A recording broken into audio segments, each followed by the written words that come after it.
बोले खजानाश्री आदिनाथ भगवान की जय। एक खजानाश्री महावीर भगवान की जय। परम पूजाचार्य श्री मानतुंग मुनि महाराज की जय। परम पूजाचार्य गुरुवर श्री विराग जागृति गुरुदेव की जय। अहिंसामयी जैन धर्म की जय। बोले परम पूज्य उच्चारणाचार्य भगवान गुरुवर श्री विनम्र सागर जी गुरुदेव की।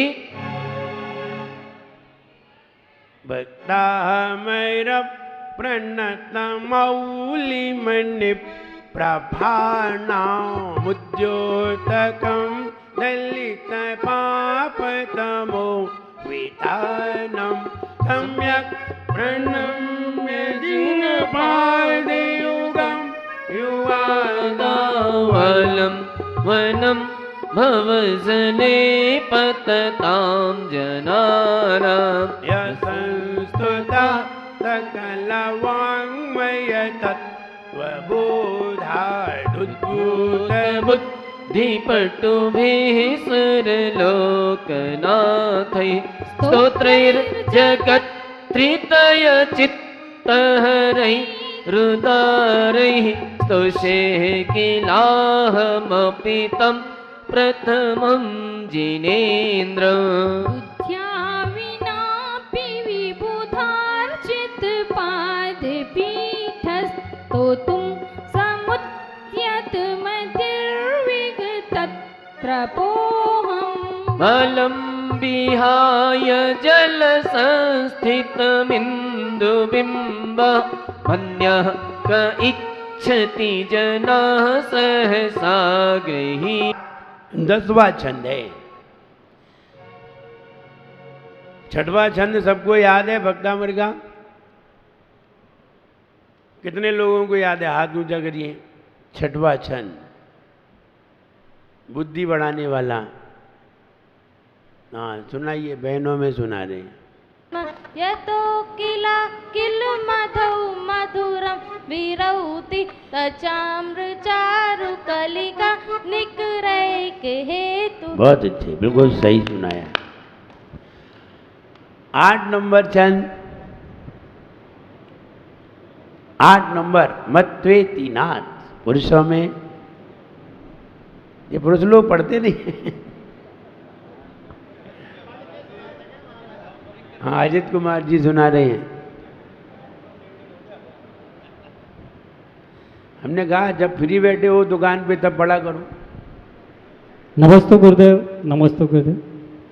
मत्वेति नाथ तव संसत संस्तवनम संस्तन्मये संस्तवनम संस्तवनम संस्तन्मये संस्तवनम संस्तवन मत्वेतिनाथ मत्वेतिनाथ तव संस्तवन भुवन भूषण भूतनाथ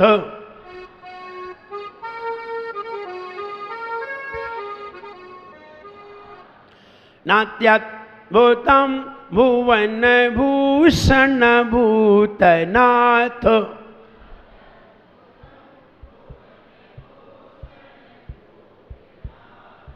नात्याद्भुतं भुवन भूषण भूतनाथ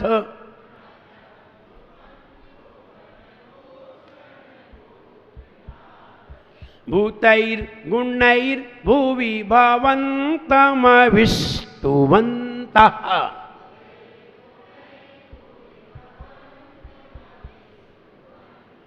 भूतैर्गुणैर्भुवि भवन्तमविष्टुवन्तः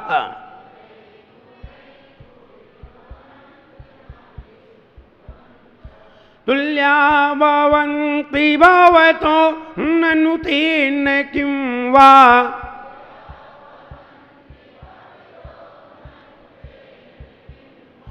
तुल्या भवन्ति भवतो ननु तेन किं वा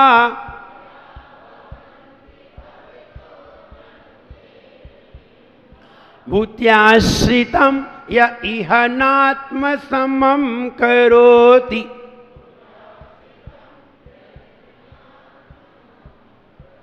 भूत्याश्रितं य इह नात्मसमं करोति any problem? Any problem? All of you clear? आइए, उन्मत्त कूकर विष निवारक, इसका फल है उन्मत्त कूकर। कूकर माने कुत्ता, पागल। जो पागल कुत्ते होते हैं कभी कभी काट लेते हैं और उनका जहर अपने शरीर में फैल जाता है, उस विष को निवारक माने दूर करने वाला ये छंद, इसका जो भाव है वो भाव दूर करता है। ध्यान रहे, ईश्वर की आराधना का भाव, भगवान की भक्ति का भाव कई प्रकार के विषयों को दूर कर देता है। कई प्रकार के विष। हमने मीरा की बात सुनी होगी, मीरा ने प्याला पिया, निश्चित है वो किसी की भक्ति में थी, उसके अंदर किसी के प्रति भक्ति थी। वो भक्ति भाव के कारण वो जहर उसके ऊपर असर नहीं कर सका। हम यही कहना चाहते हैं, हम ऐसे व्यक्ति की भक्ति में पहुंचे जो जिस व्यक्ति में सबसे ज्यादा शक्ति है, ऐसे व्यक्ति की भक्ति करने पर बड़े बड़े जहर खत्म हो जाते हैं। लेकिन अगर हम भक्ति नहीं करेंगे तो ये बताइए आपके पास कौन सी दवा है? कोई दवा नहीं है। अगर कुत्ता काट ले तो तुम्हारे पास कौन सी दवा है? एक मुनि महाराज थे, प्रवचन सागर मुनि महाराज, आचार्य विद्यासागर महाराज जी के संग में एक प्रवचन सागर मुनि महाराज थे। 2004 की बात है, जनवरी की। तो 2004 में वो मुनि महाराज 1-1.5 महीने पहले या 2 महीने पहले शौच गए होंगे। तो शौच में गए तो किसी कुत्ते ने उन्हें काट लिया। थोड़ा सा दांत पड़ गया हाथ में काट लिया, थोड़ा सा दांत पड़ गया, और दांत पड़ गया तो उन्होंने कुछ ध्यान नहीं दिया। उन्होंने कहा कि अरे कुत्ते ने काट लिया, कुछ नहीं, वो ठीक हो जाएगा। और ऐसे ही ट्यूब लगाया और वो ठीक हो गया। दर्द तो रहा नहीं, ठीक हो गया, घाव ठीक हो गया। कोई दांत पड़ा था तो ठीक हो गया। वो जब ठीक हो गया, लगभग 2 महीने बाद उसका असर आया। 2 महीने बाद उसका असर आया। उनकी उम्र ज़्यादा नहीं थी, बहुत से बहुत 40-45 के करीब थे। 2 महीने बाद असर आया। 2 महीने बाद ऐसा असर आया कि फिर उसका निवारण नहीं हो सका और उन महाराज का देवलोक गमन हो गया। उन महाराज का उसी समय की बात है कि मैं जा रहा था एक जगह प्रवचन करने स्कूल में, तो वहाँ अचानक बीच में एक छोटा सा पिल्ला था। वो सब लोग उसे मार रहे थे, भीड़ जा रही थी, तो कोई का पाँव लग रहा था, तो वो पिल्ला दुखी था, चिल्ला रहा था। अचानक मेरे पाँव पे आ गया और उसने काट लिया। पिल्ला था, छोटा सा था, तो काट लिया। जब हमने उसे थोड़ी देर बाद देखा तो वहाँ इतना सा सूज गया और थोड़ा सा हल्का सा खून निकल आया। फिर हमने 2 दिन बाद बताया किसी को, महाराज को आपस में चर्चा कर रहे थे, तो हमने कहा एक रास्ते में पिल्ला आया था, उसने काट लिया, तो बहुत खुजली सी मच रही थी। देखा तो उसमें थोड़ा सा खून आया था। तो लोग इतने घबराए, क्योंकि एक मुनिराज को देवलोक गमन देख करके इतने घबराए, बोले महाराज का इलाज करो और ये करो वो करो।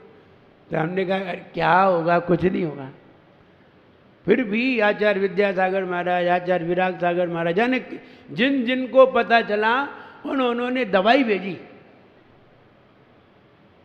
और हम इतने परेशान हो गए, लोग जो रोज कोई ना कोई आगे खड़े हो जाते, महाराज इलाज करो, इलाज करवाओ।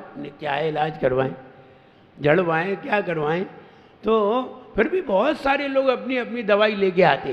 तो हम ये कहना चाहते हैं कि कुत्ते का जो जहर है, कुत्ते की जो लार है, अगर अपने ब्लड में चली जाए तो वो बहुत जहरीली होती है। उसका इतना जहर फैलता है कि व्यक्ति को जैसे पैरालाइज हो जाता है, व्यक्ति बिल्कुल वैसा ही हो जाता है। जैसे पैरालाइज में उसके हाथ पांव नहीं चलते, कुछ नहीं चलता, ऐसे ही जब उसका असर आता है, उस कुत्ते की लार का असर आता है, तो व्यक्ति मृत्यु को प्राप्त हो जाता है। इसलिए उसकी लार अपने ब्लड के लिए बहुत खतरनाक है। ऐसे ही अन्य जानवर हैं, उनका जहर खतरनाक है। तो ये जहर हमारे शरीर में चढ़ जाते हैं। एक बार एक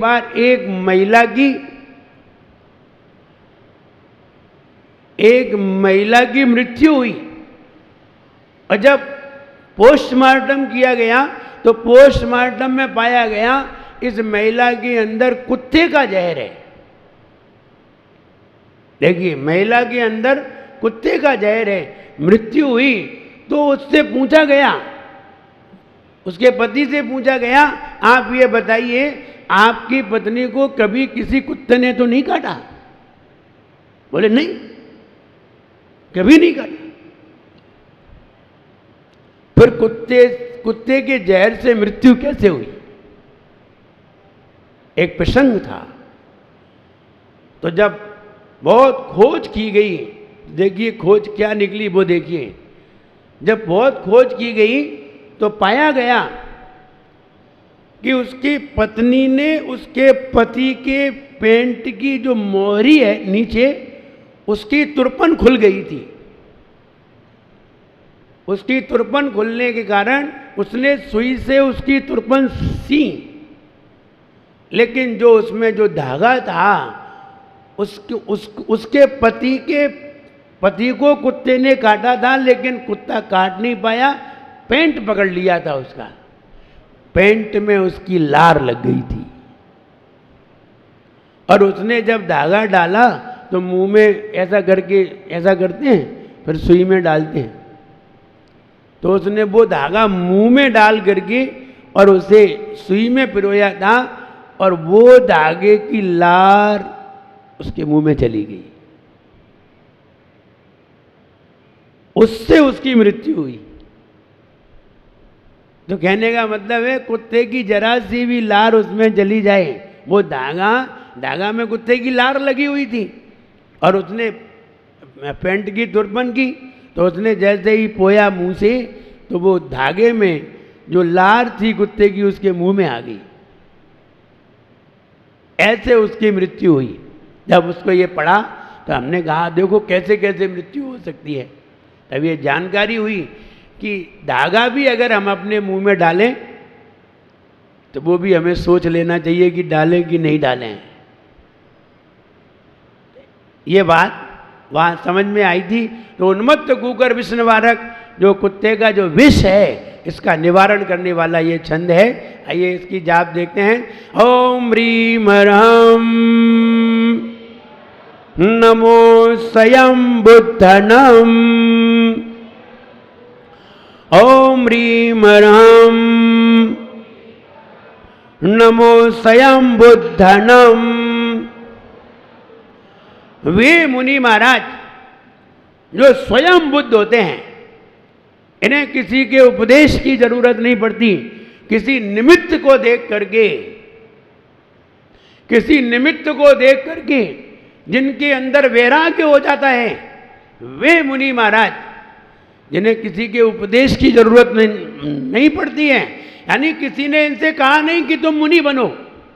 जैसे कि तीर्थंकर से कोई कहता नहीं है कि तुम मुनि बनो, लेकिन तीर्थंकर कोई निमित्त को देख करके जिन्हें वैराग्य हो जाता है। देखो निमित्त तो हमारे सामने भी कई आते हैं। अपने सामने से कभी किसी की मरी हुई अर्थी निकली कि नहीं? कितने लोगों ने मरी हुई अर्थी देखी है? अर्थी कितने लोगों ने देखी? महिलाओं ने नहीं देखी? नहीं देखी महिलाओं ने?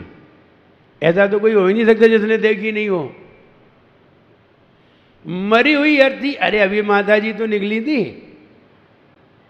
महिला कह रही हमने देखी नहीं। तो मरी हुई अर्थी किसने नहीं देखी? सबने देखी है। लेकिन ये बताइए, अर्थी को देख करके बहुत सारे लोगों को वैराग्य हो जाता है। तुम्हें हुआ? हम थोड़ी मरेंगे।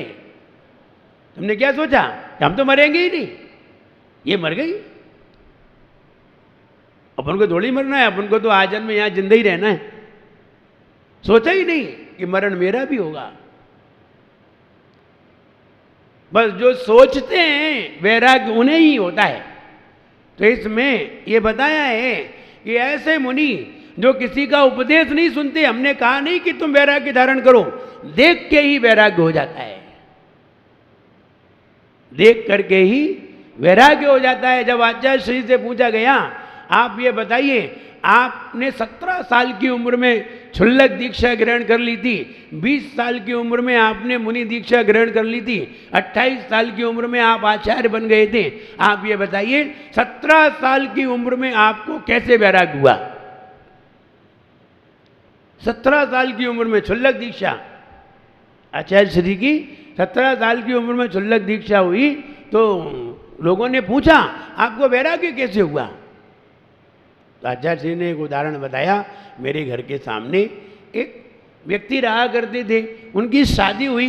तो शादी हुई तो नई नई शादी हुई थी, थोड़े दिन बाद दोनों इतने लड़ पड़े कि पत्नी अलग खाना बनाती थी, पति अलग खाना बनाता था। बोले ऐसे दृश्य देख करके मेरे मन में ये आया, इससे तो अच्छा है कि ऐसा करना ही नहीं चाहिए। और तुमने अपने जीवन में कई बार ऐसे दृश्य देखे होंगे, लेकिन तुम्हें तो वैराग्य ही नहीं।